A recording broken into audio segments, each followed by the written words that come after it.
Hey, everybody, this is Mike. We're going to get started here. Thank you all for jumping on the call. I appreciate it. We're going to obviously be talking about land, try to give you some pointers on some things. What I try to do is go over a little bit about how I do things, and then we'll review for a minute and we'll jump into some new stuff. Number one, if you have a question, feel free to ask it. I don't mind. You can say it, hey, Mike, or whatever, or you can type it in the chat. Either one, I've got both up, and I'll answer as I go. I don't mind if we get off thing. I'm not one of those that's got to teach, and then do questions. I'd rather you ask the questions in the middle of it and get a good understanding, and we move forward. A couple things I do. Also, we'll go over what we talked about in the last class for a minute. Let me get my thing to the right thing. If you want to know more, if you want to talk to me directly at any point in time after the call, you can go to startinvestingwithmike.com. It's just www.startinvestingwithmike.com. You can set up an appointment to talk to me and my team, and kind of go from there. Let me see. There we go. All right. So I got that in place. So a couple things we talked about last week was how do I make an offer? And we're going to get into this a little bit further, maybe today or the next class. There's a couple things actually, literally, I continuously change this this presentation because everything in real estate, as you know, is continuously changing. So I change things all the time. I actually have an update that I'm going to add. We may get to it this week. It may be the next class. But we talked about, how do I make an offer? Well, there's a couple different ways. You can make it by phone. You can make it by mail offer, or you can make it by email or electronic offers.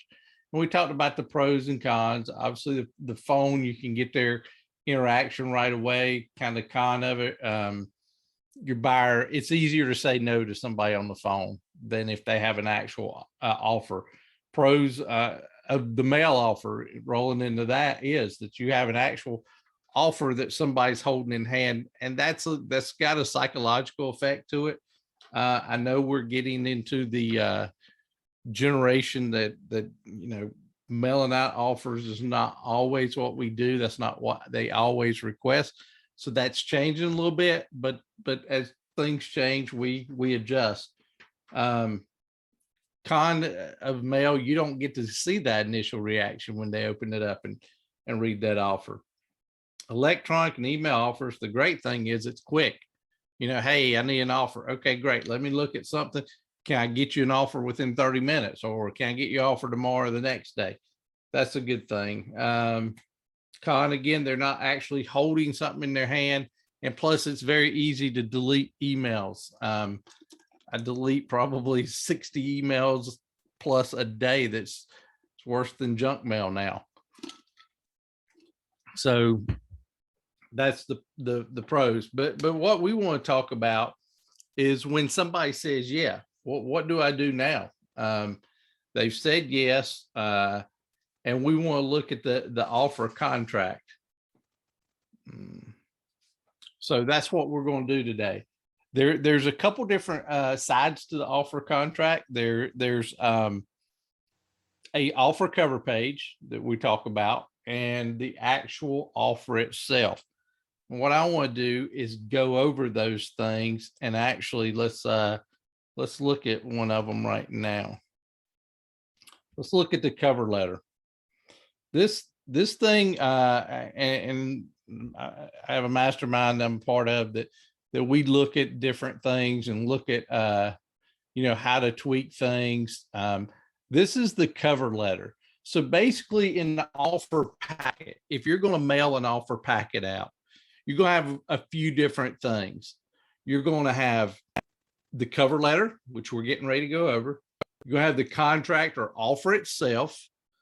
I always put a self-addressed envelope in my packet also, so that they can mail it back to me. I don't put a stamp on it. And the reason I don't put a stamp on it is because I don't want them to, that gets expensive. If they don't accept the offer, then I'm out with that. So I do that. I do a couple other things. Sometimes I'll do 2 copies of the offer, but usually it's just one, because one's enough. They can make a copy. I also, they can mail it back to me. And the reason for the self-addressed envelope is so there's no mistakes in creating the, sending it back to me. They don't get the envelope or the mailing address wrong. You can just dump it in there, get it to me, and we're good to go. So let's look at that. Let's look at that thing right now. Technology, get better sometimes. Okay. So the offer cover letter. Now there's a lot of things that's being said that people ask about. Well, do I put my letterhead or do I not put my letterhead? It's a toss up. I've done it with my letterhead, without my letterhead.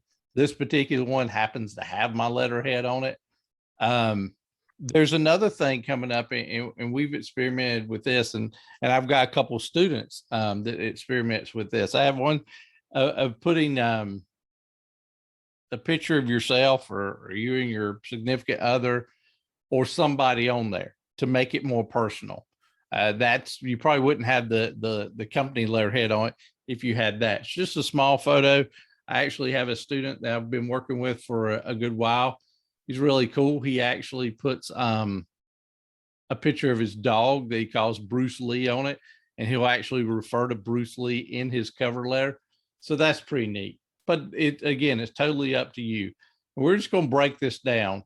Obviously, the date that you send it out. This is your seller information here.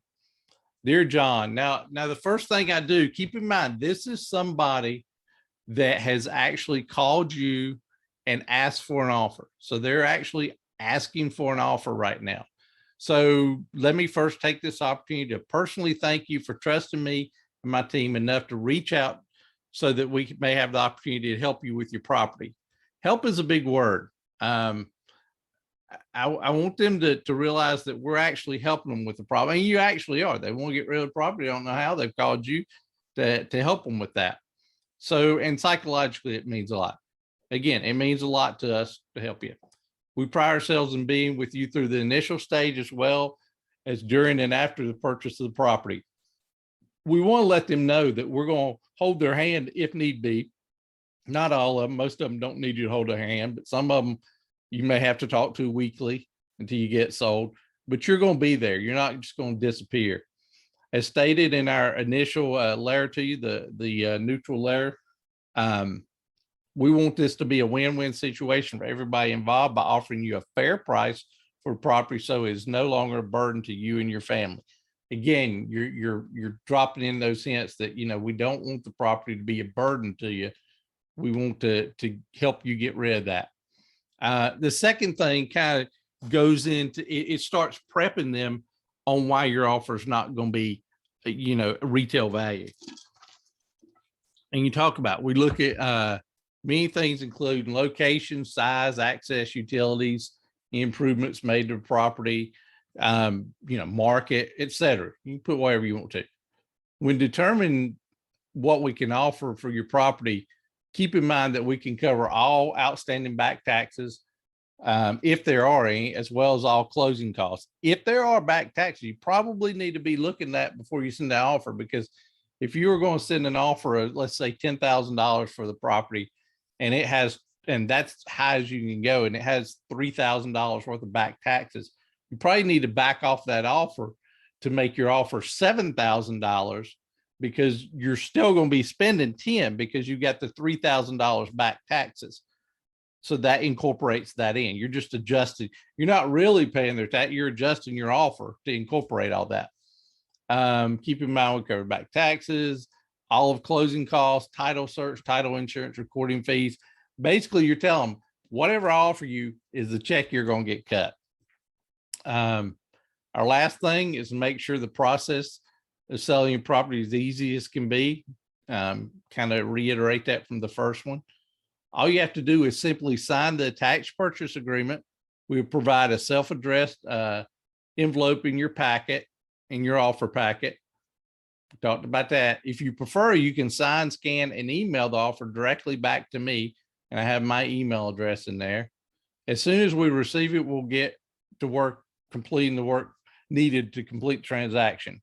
Should you have any questions throughout this process, don't hesitate to contact our office directly. Now, if you're using the answering service or something like that, don't put that number in there. Put a number that goes to a phone that's either going to leave you a voicemail or whatever, something that's different, because it doesn't need to go to an answering machine or answering service. This is just really actually my office phone. So it goes to that. And then sincerely, your name and company name. Nothing, you know, super crazy about it, but it just kind of thanks them and kind of gets them ready for everything.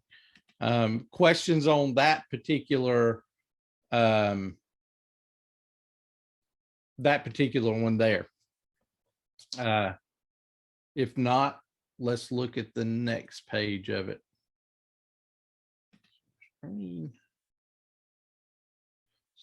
Now we're going to look at the actual purchase contract itself. So you have that cover letter, goes on top of the purchase agreement.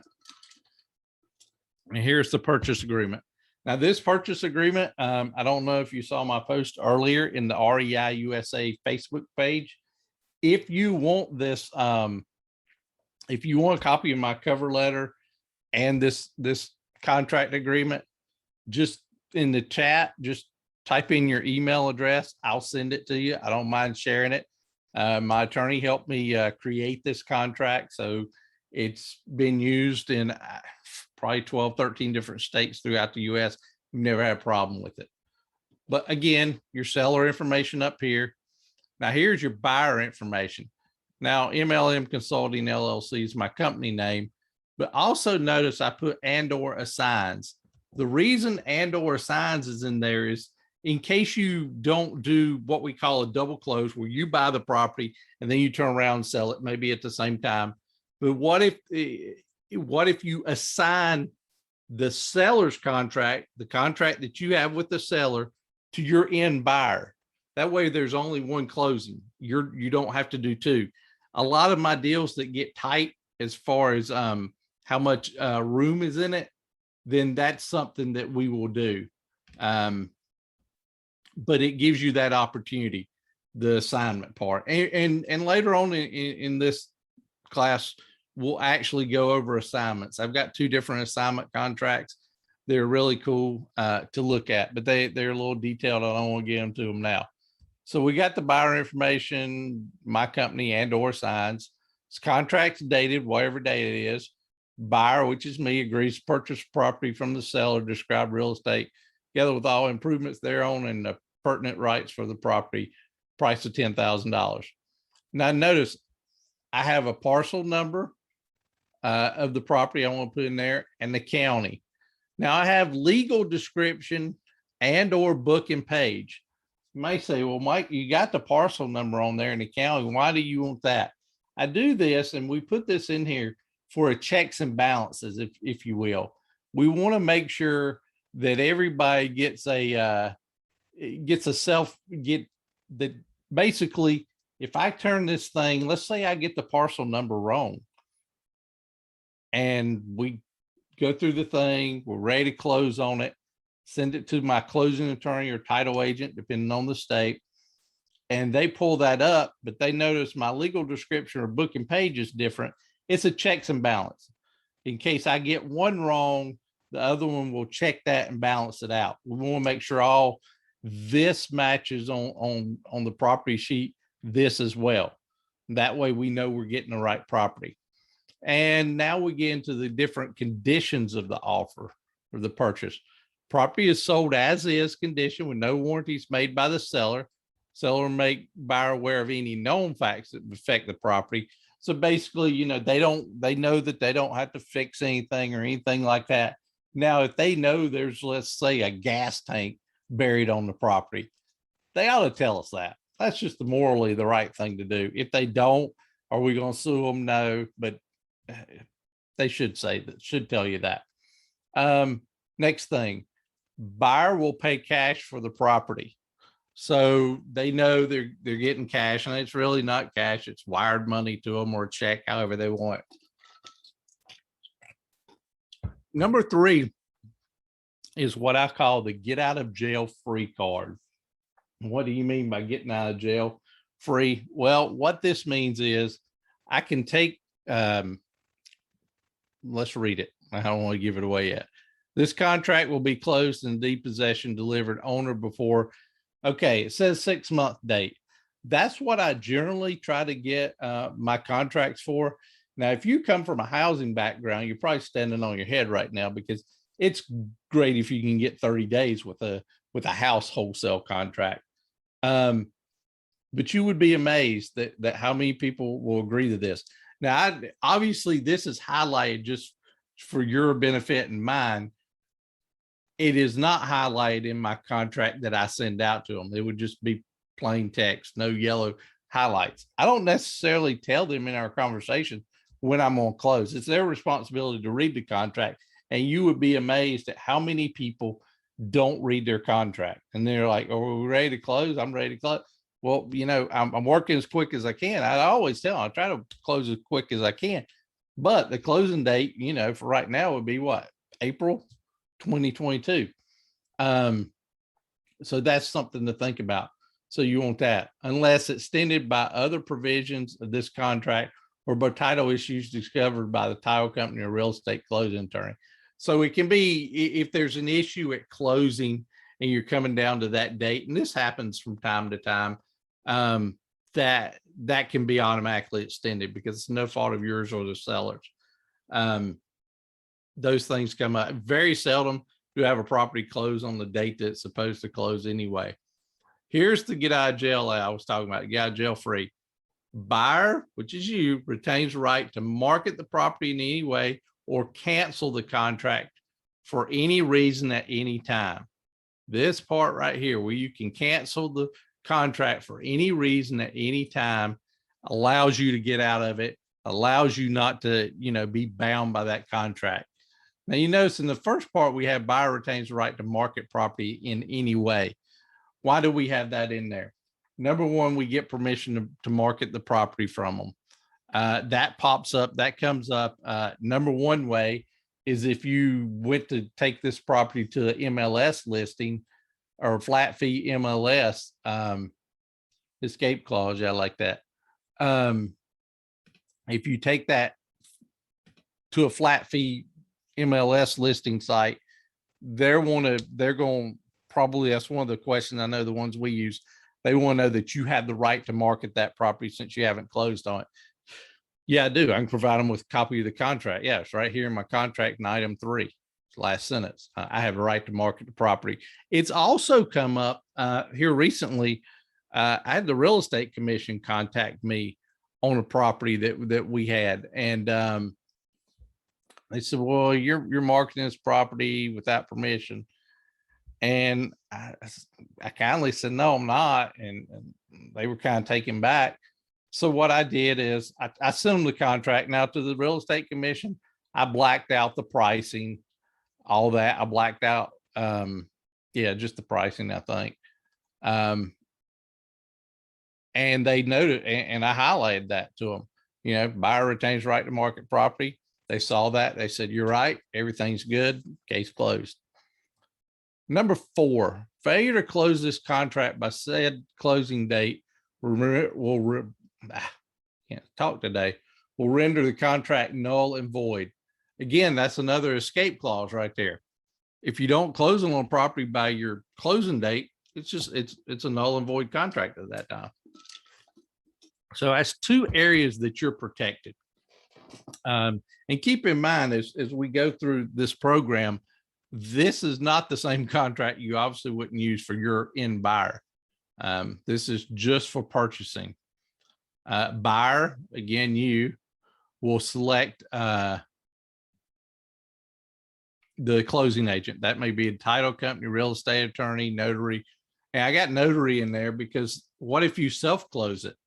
What if you don't go through that? But self-closing, you're still gonna have stuff that's notarized. So that's why we put notary in there. This is the same, this kind of 6 highlights what you talked about in your cover letter. Buyer will pay all closing costs, including escrow, taxes, recording fees, all that stuff. Number 7, seller will convey a clear, marketable title by warranty deed or its equivalent as appropriate to this seller status, being free of all liens and encumbrances. Basically saying if title company during a title search comes up with liens and stuff, you can get out of that. Item 8 is an important part. This offer will automatically expire, and I put 2 to 3 weeks at 5 p.m. Eastern Standard Time since I'm based here in North Carolina. People ask, Mike, why do you have that in there? Why you got an expiration date? The reason I have that in there, it creates a sense of urgency for them to go ahead and sign it and get it back to me. Now, does that always happen? No. And let me kind of fork off a little bit and talk to you a little bit about this. When I teach, I throw in everything that I know. And sometimes it gets deeper than it probably should in a basic thing, but I'd rather give it to you now. Now, one thing that we've implemented, we do sometimes, is we will do a voicemail drop if they have a cell phone, telling them, when we mail the contract out, Mr. Smith, letting you know we dropped the contract in the mail today. You should have it in a few days. And then we will do another voicemail drop maybe 2 or 3 days before, if we haven't gotten the contract back before the expiration date. Want to remind you that the contract's set to expire on whatever date. Please sign and get back to us. Just something simple like that. You don't have to do that. You don't have to do it through text messaging services or any of that. You can actually call and do it yourself. 2 to 3 weeks isn't very specific, but 5 p.m. You don't leave it at 2 to 3 weeks. You choose a date within that. So like if today, which is November 8th, if I mailed it out today to them, I may put November 22nd. It would be, the offer will automatically expire on November 22nd at 5 p.m. So that's 2 weeks from now. Because of Thanksgiving, I probably would do November 29th just to give them an extra week. But that's where the 2 to 3 weeks comes from. Yeah, I'm glad you brought that up and let me clarify that. So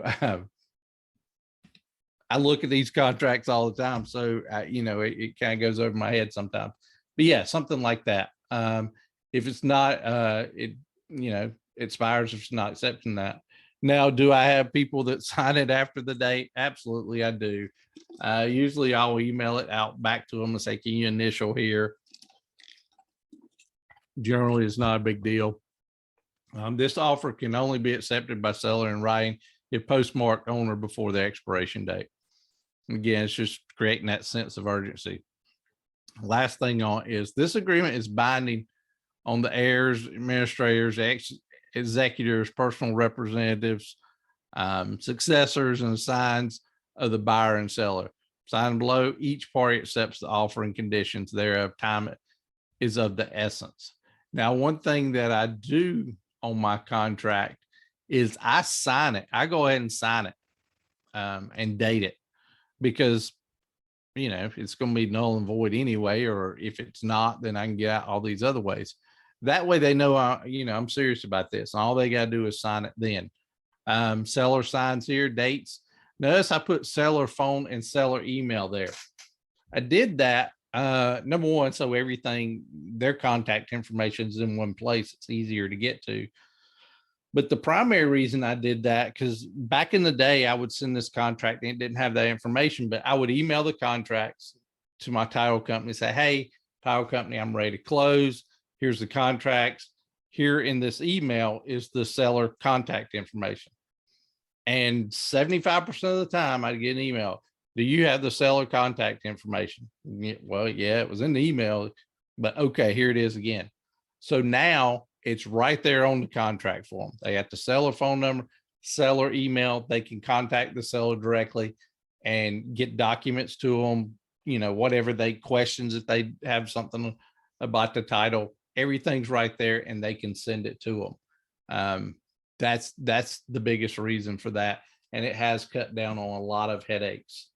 So that's something. Questions on that contract? Good deal. Let's look at sharing. Share right here.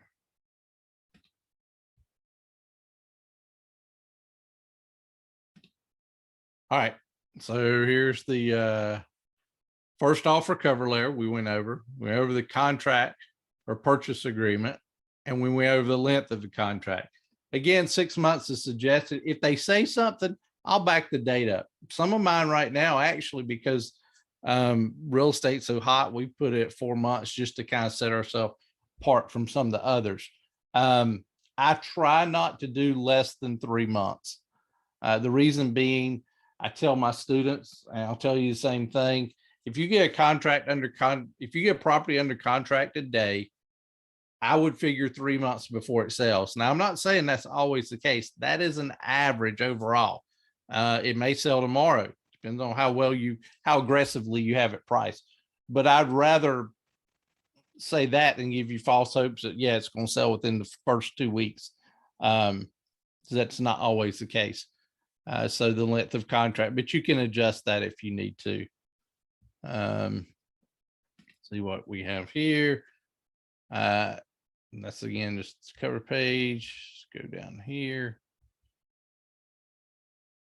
So let's talk about first offers, phone offers. Let's say they're really really hard on you to give them a phone offer. Your purchase agreement and offer letter would be awesome. Yes, I will definitely get that to you.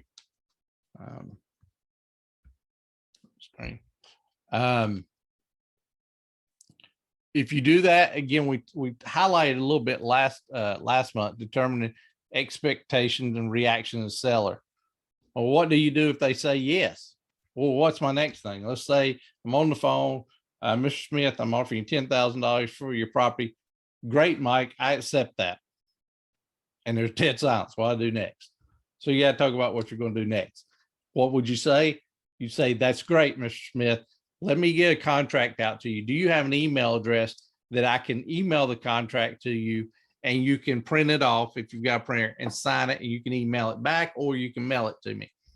That's what I say. Now, I personally, I have what's called DocuSign, where I can take a document, load it in the DocuSign, and you can electronically sign everything. And that's how I do my contracts if I'm emailing them. That way they don't have to print anything. Once everybody signs it, it automatically sends out a PDF copy of the contract to everybody that has signed it. So what do I do if they say no? That's a good thing too. What do I do? Well, there's a couple things you can do.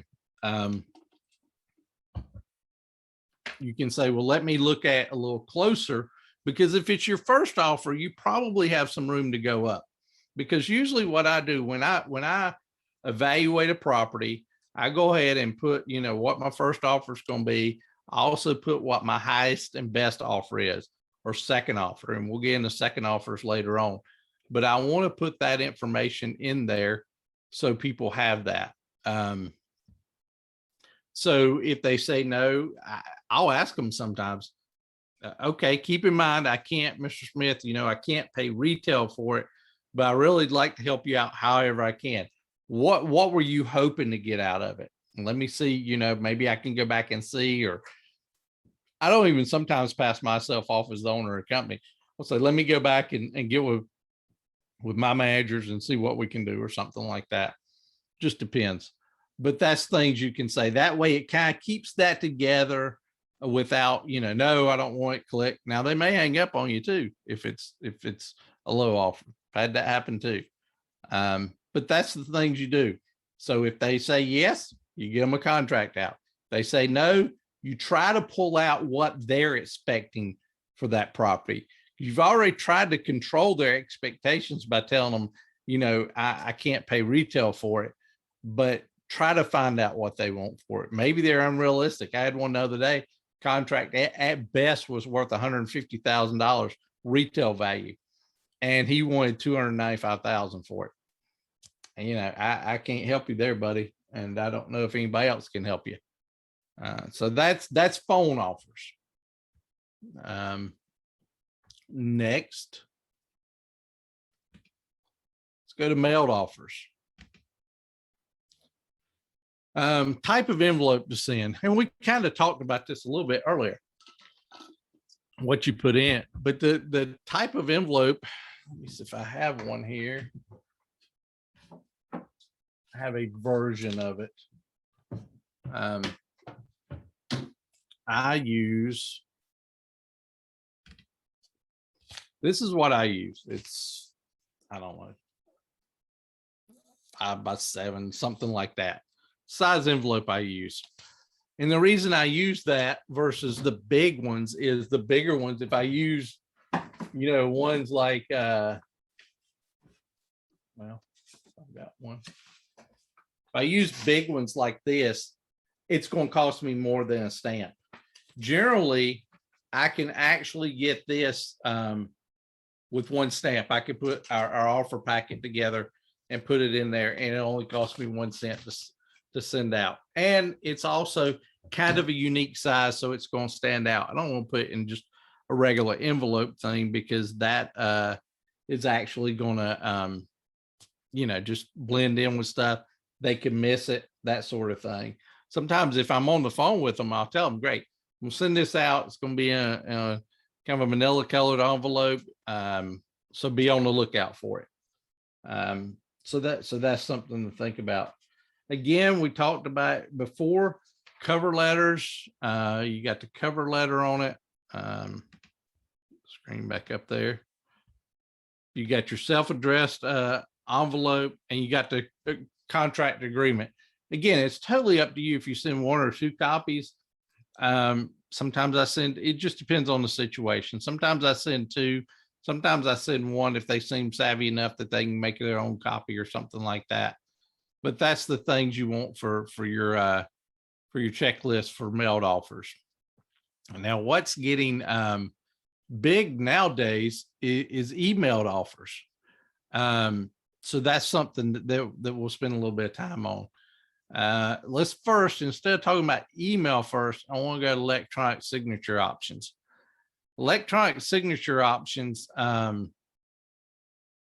helps you in a couple different ways. Number one, you still can include your cover page in it, because that cover page is important, because you want them to get through that cover page and kind of read and hear about you and that sort of thing on it. So that's kind of important. So DocuSign, you can do that. HelloSign is another one. There's a couple more. DocuSign, people ask me all the time, how much do you pay a year for it? I can't remember. It's automatically drafted out. I don't know. It's a couple $100 I do know that. Starting out, this is not an expense you need to incur. This is once you get your business up and rolling or doing deals, then incorporate this. You don't have to have it right off. Now let's go to email.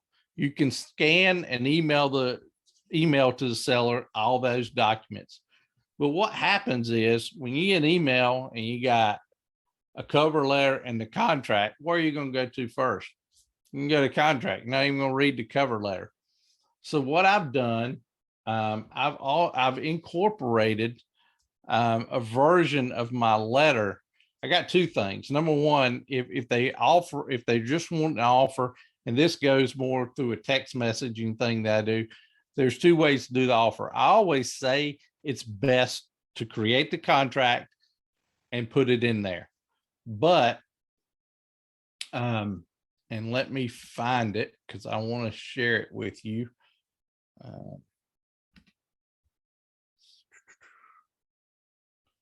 go right here. These. And there's going to be a couple different templates in here, but I do want to show you something that should help. Okay, I got it.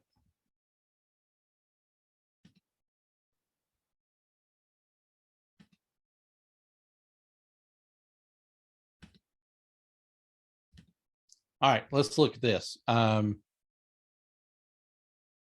really looking at from these 3 paragraphs is what I'm looking at. This is what you would put in the body of your email. Let me first take this opportunity personally. Thank you.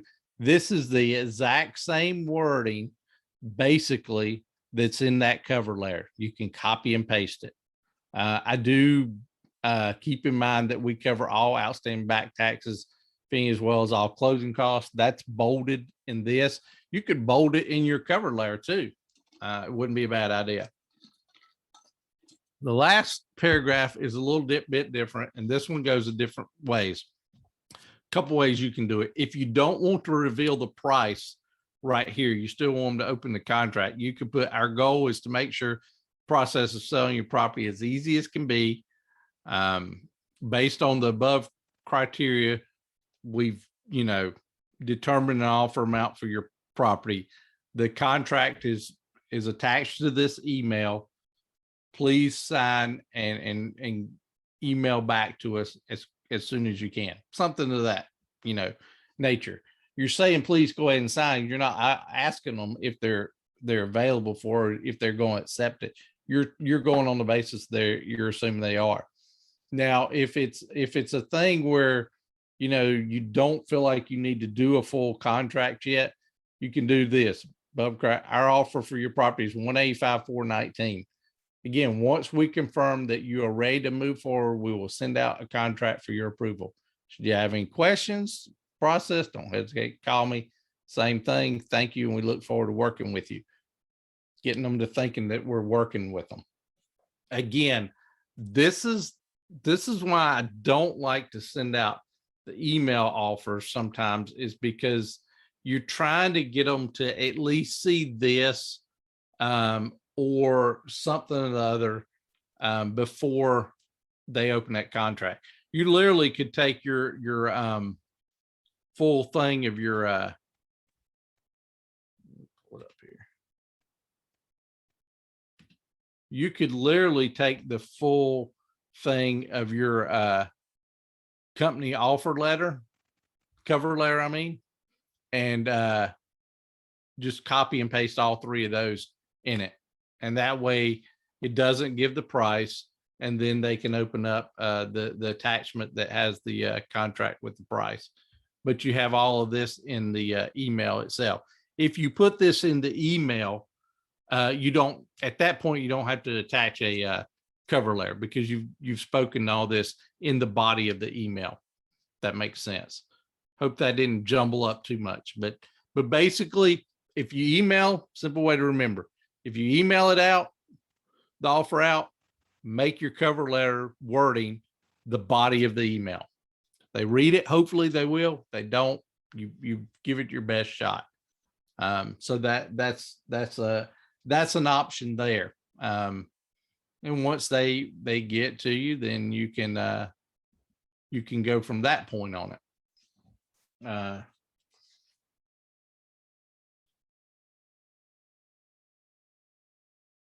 One thing that we've started doing, we do is, well, let's just go to this. We got some time, so let's do this.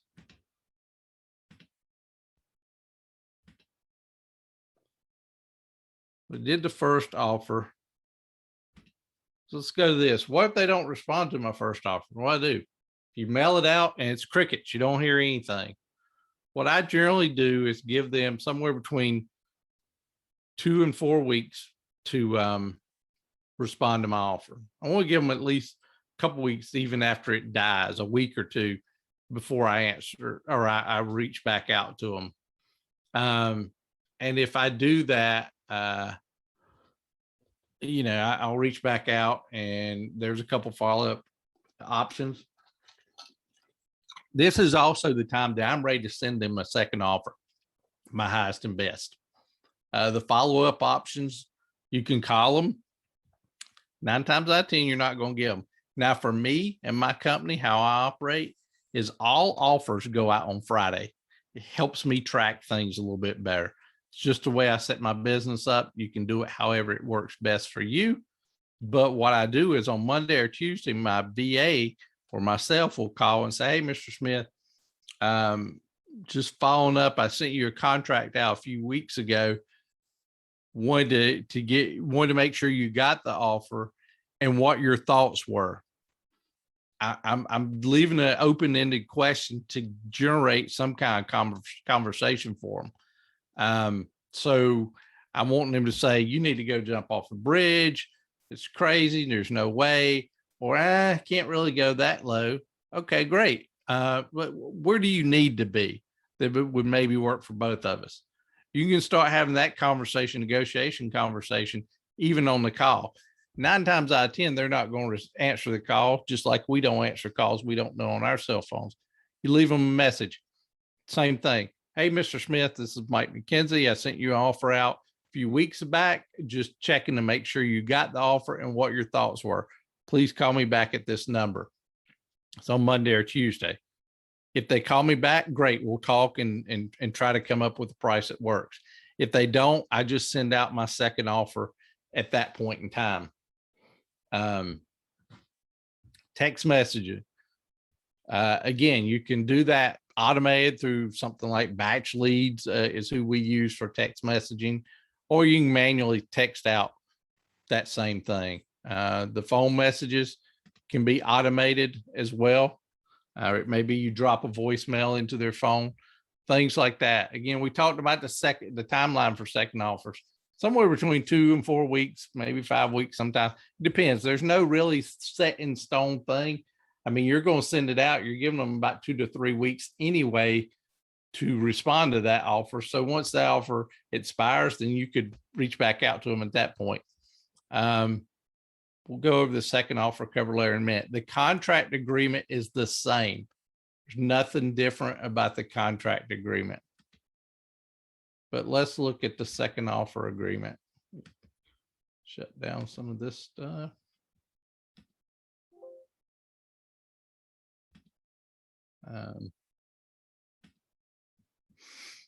One second. The second offer agreement is important because you want to make sure that you come off that you knew what you were doing on the first one, but things may have changed. Find it on my computer here.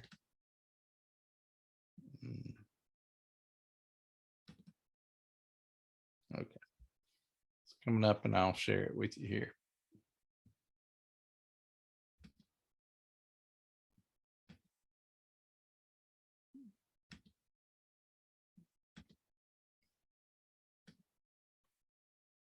All right. So whereas we had the first cover letter, we went over that for your first offer.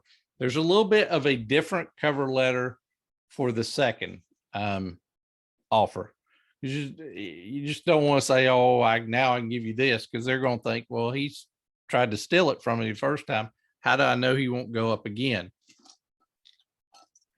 So again, a few weeks, days, whatever you want to do. A few weeks ago, we sent you out an offer purchase contract for your property in, whatever county in whatever state. We recently have been able to release additional funds for your area to purchase properties. Because of this addition of funds, we're able to offer you a higher amount for your property.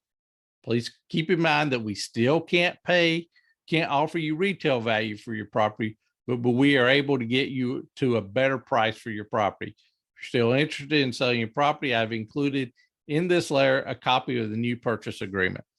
So it's basically saying, oh, well, there's additional funds, so I can bump up my offer now. And I'm doing this as, a service to you. I want to be able to give you all I can.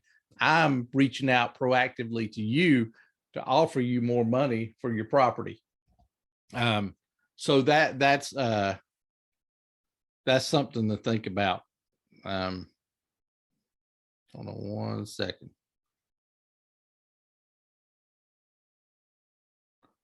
All right.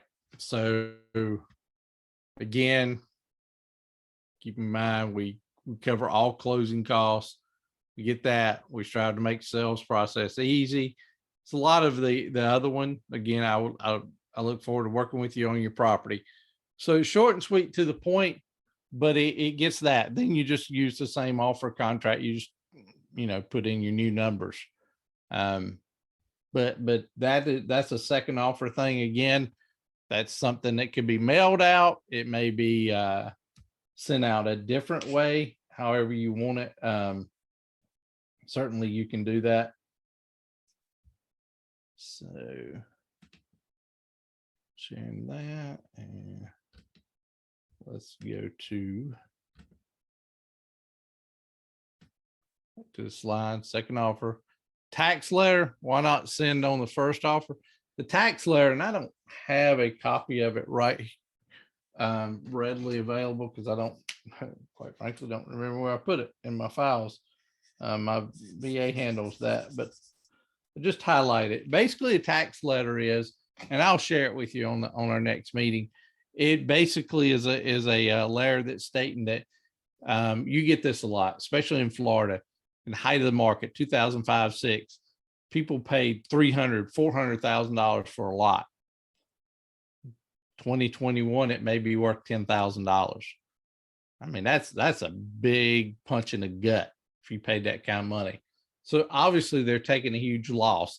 That tax letter just says, hey, there may be a potential for you to recoup some more of your losses. Get with your financial advisor or your accountant that does your taxes. Let them know you've sold this property for a huge loss and see if they can't deduct or take some of those losses off on your taxes. That gets them thinking, okay, I'm getting the cash here. Maybe I can adjust my tax. Maybe I'll get some more back on my taxes as a loss thing. And sometimes, depending on the value of the loss, they may be able to take a deduction for a couple of years. It's just something that tries to do that. Here's the next thing. What if neither of my offers are accepted? And that happens. That's going to happen more times than getting acceptances. I mean, I'll be honest with you, the more you put out. A couple things to do, and especially if you're working in a particular county, you're liking it and stuff like that, set up a time to contact them again. I'm not talking about setting up a time with them. Put in your calendar somewhere where you're going to follow up with them. And it may be you do talk to them. In some cases, I'll say, okay, great.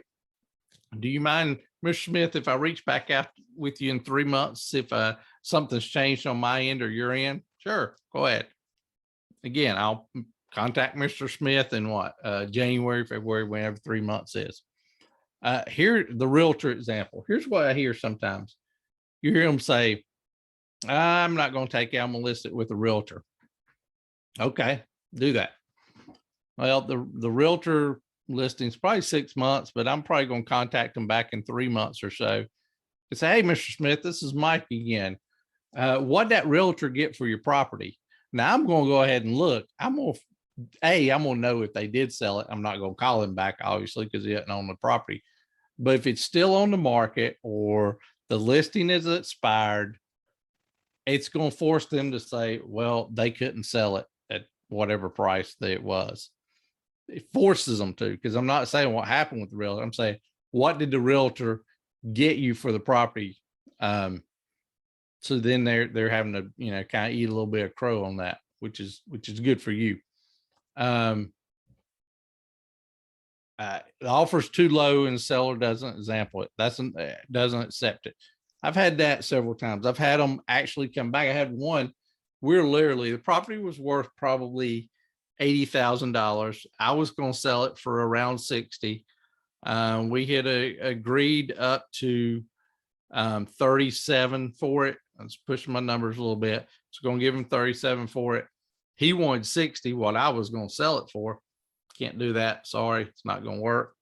3 or 4 months passed. Something personal in his life happened. He contacted me back actually on this one. Says, look, things have changed. I need to get rid of this property. Let's talk about it. I stuck pretty solid to my 37 to start with. But I said, look, Mr. Smith, I want to help you however I can. Long story short, I think we agreed on 44,000 because that still left about 16,000 of where I thought I could sell it. Now, I didn't end up selling it at 60,000. Ended up selling it around 55 or something like that.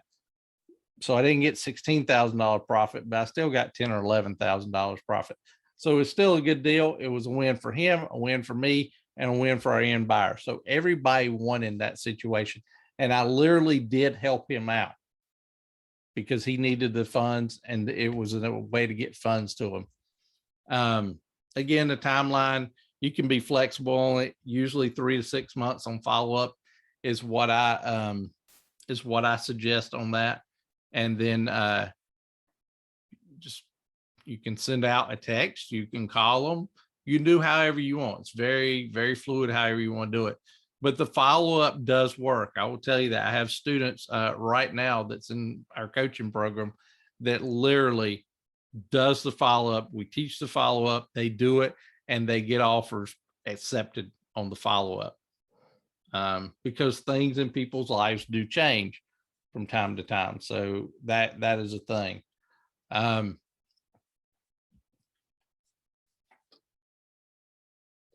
Okay, see where I'm at now. So questions, anybody have any questions? I don't want to get too further into it because the next thing we're going to talk about is what happens when my offer is accepted. What I do then? I got my offer accepted.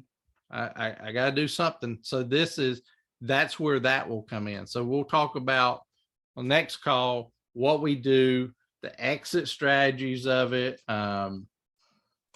the due diligence of it. We'll get into building ads as we go in this and things like that.